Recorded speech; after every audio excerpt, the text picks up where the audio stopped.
राधे राधे, हरे कृष्णा। दुनिया के साथ तो हम होली खेलते ही हैं, लेकिन जो होली लड्डू गोपाल जी के साथ खेलने में मज़ा है वो किसी के साथ नहीं है। आइए जानते हैं ठाकुर जी के साथ कितने प्रकार से हम होली खेल सकते हैं। तो सबसे पहले हम ठाकुर जी पे तुलसी दल अर्पित करेंगे। पहला, ठाकुर जी के साथ अबीर गुलाल से होली खेली जाती है। रंगों से होली खेलने से जीवन में रंगों जितनी खुशियाँ आ जाती हैं, जितने प्रकार के रंग होते हैं उतनी खुशहाली हमारे जीवन में छा जाती है। कभी दुखों का साया नहीं रहता है। भगवान श्री कृष्ण के साथ होली खेलना बहुत ही शुभ फलदायी होता है। अब इसके बाद दूसरे नंबर पे फूलों से होली खेली जानी चाहिए। फूलों से होली खेलने से जितने तरह से फूलों से आप होली खेलेंगे, जितने तरह के फूलों से आप होली खेलेंगे, उतनी खुशियाँ, उतने तरह की खुशबू से आपका जीवन सुगंधित हो जाएगा, भर जाएगा और सुखमय जीवन व्यतीत करेंगे। राधा और कृष्ण के संग आप होली के दिन इन चीज़ों से होली अवश्य खेलें, क्योंकि भगवान के संग होली खेलने का आनंद ही कुछ और होता है। आप अबीर गुलाल से होली खेलें, फूलों से होली खेलें, तुलसी दल चढ़ा के आप होली खेलिए। आप पापों से मुक्ति होंगे। और इस तरह से देखिए, फूलों से आप होली खेलिए होली के दिन। इसके बाद चंदन से होली खेला जाता है तीसरे नंबर पे। इन चीज़ों से होली खेलना बहुत शुभ फलदायी माना जाता है। होली के दिन लड्डू गोपाल जी के संग इन चीज़ों से होली खेलने पे हमारी जीवन की जितने भी दुख दरिद्रता है उनका नाश होता है। कहा जाता है चंदन से होली खेलने से हमारे जीवन की समस्त कामना पूर्ति होती है। अब हम सुगंधित द्रव्य बनाएंगे। चंदन को जल में डाल के उससे हम स्नान कराएंगे। इससे हमारा जीवन चमक उठता है और हमारे जीवन में हमें मान सम्मान की प्राप्ति भी होती है, भौतिक सुख सुविधाओं की प्राप्ति भी होती है।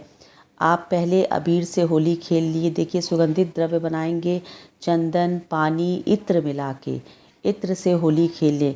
गुलाब का इत्र हो, चंदन का इत्र हो, चमेली के फूल का इत्र हो, आप ज़रूर इत्र से होली खेलें। आप भौतिक सुख सुविधाओं की प्राप्ति होती है।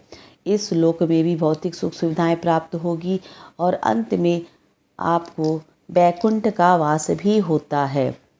पहले आप अबीर गुलाल से होली खेल लें, फूलों से होली खेल लें, चंदन से होली खेल लें, सुगंधित द्रव्य से होली खेल लें, इत्र से होली खेल लें।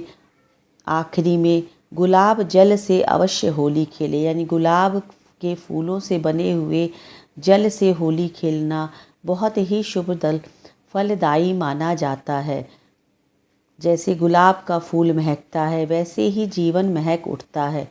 इन चीज़ों से होली खेलना बहुत ही पुण्य फलदायी माना जाता है। कहा जाता है इससे विशेष कृपा होती है हमारे जीवन में भगवान श्री कृष्ण की। अब इसके बाद पानी में थोड़ा सा गुलाब जल मिला लें। इससे पूरा दिन भर ठाकुर जी की कमरे में सुगंधित वातावरण बना रहता है और ठाकुर जी को भी बहुत अच्छा लगता है। आप इस तरह से होली के दिन ठाकुर जी के साथ होली अवश्य खेलें। ठाकुर जी भगवान श्री कृष्ण परमपिता परमेश्वर हैं और जितना आनंद के साथ, जितना तन मन धन से आप ठाकुर जी के साथ हर्षोल्लास से होली खेलेंगे उतना ही जीवन में खुशियाँ आता है। कहा जाता है पहले होली की शुरुआत भगवान श्री कृष्ण ने ही की थी और भगवान भोलेनाथ जी यही दो ईश्वर हैं जिन्होंने होली की शुरुआत की थी। इसलिए होली की शुरुआत सबसे पहले भगवान के श्री चरणों से की जानी चाहिए।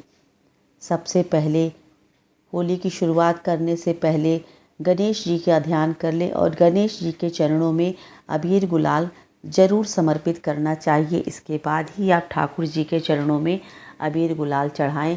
इससे जिस कामना से आप ठाकुर जी की सेवा कर रहे हैं वो कामना अति शीघ्र पूरी होती है।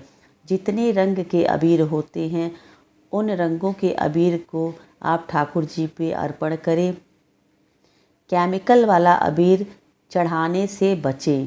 आप चाहें तो अबीर फूलों से बना सकते हैं घर में ही, उन अबीरों का इस्तेमाल करें तो बहुत सर्वोत्तम होता है।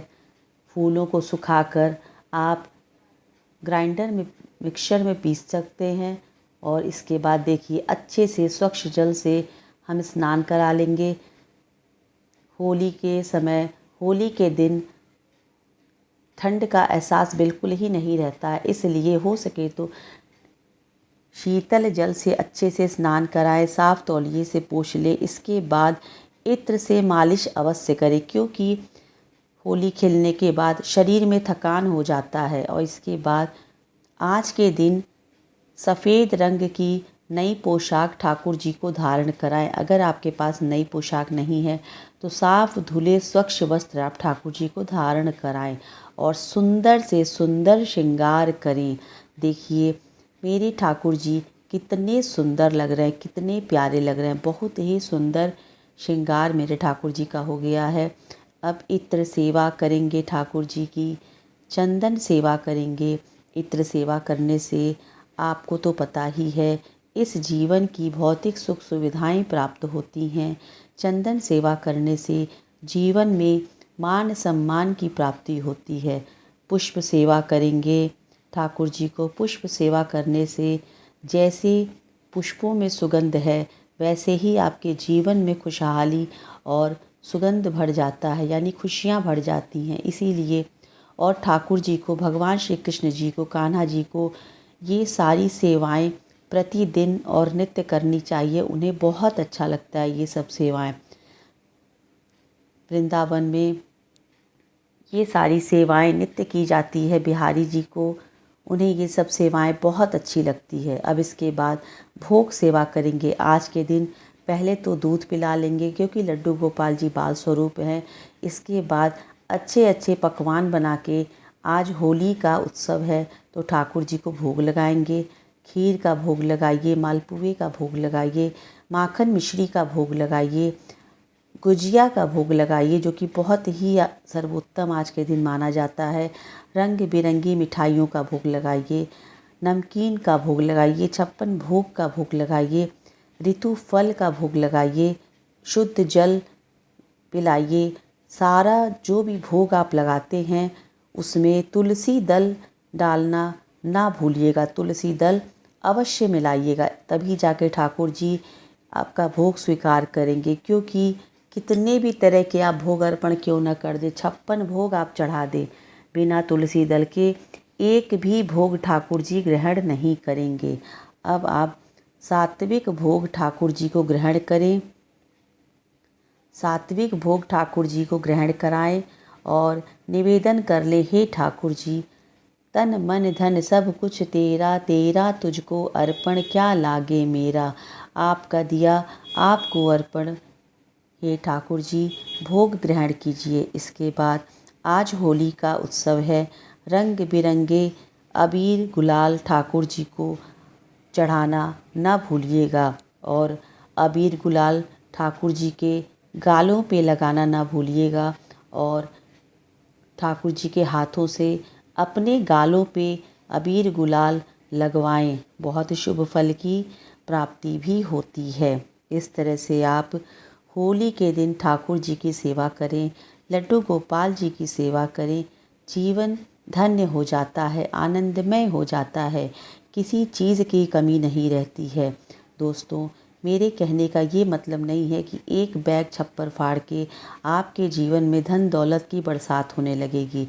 मेरे कहने का मतलब है कि ठाकुर जी की सेवा करने से इतना संतोष होता है, इतना आत्म सुख मिलता है कि थोड़े से में ही जीवन में जब संतोष आ जाता है, किसी चीज़ की कमी नहीं होती है। उसके बाद यही कहना चाहती हूँ कि ठाकुर जी की सेवा ज़रूर करनी चाहिए। ठाकुर जी की सेवा करने से आप थोड़े से में ही पर्याप्त मात्रा में आपको सुकून और संतोष मिलेगा और जब संतोष जीवन में रहता है तो किसी चीज़ की कमी नहीं रहती है। देखिए बात करते करते मेरे ठाकुर जी की होली की सेवा हो गई। रंग बिरंगे अबीर गुलाल भी मैंने चढ़ा दिया है और बहुत सुंदर श्रृंगार हो गया है। भोग सेवा भी हो गया है और अब इसके बाद धूप दीप से ठाकुर जी की आरती करेंगे, श्रृंगार आरती करेंगे। श्रृंगार आरती का दर्शन करना बहुत शुभ फलदायी माना जाता है। इससे हमारे पाप कटते हैं और पूजा में हुई हमारी जो भी त्रुटियां हैं वो भगवान क्षमा कर देते हैं। घर घर तुलसी ठाकुर सेवा, दर्शन गोविंद जी को। तो कैसे होली खेलें अपने बाल गोपाल के साथ, किन 6-7 चीज़ों के साथ होली खेलें जिससे शुभ फल की प्राप्ति हो। उम्मीद करती हूँ आपको जानकारी मिल गई होगी। कैसे भोग लगाएं, कैसे वस्त्र धारण कराएं, कैसे श्रृंगार करें, कैसे स्नान कराएं, ये सारी जानकारी आपको वीडियो के माध्यम से मिल गई होगी। तब तक के लिए हरे कृष्ण कृष्ण कृष्ण हरे हरे, हरे राम राम राम हरे हरे। जय श्री कृष्णा।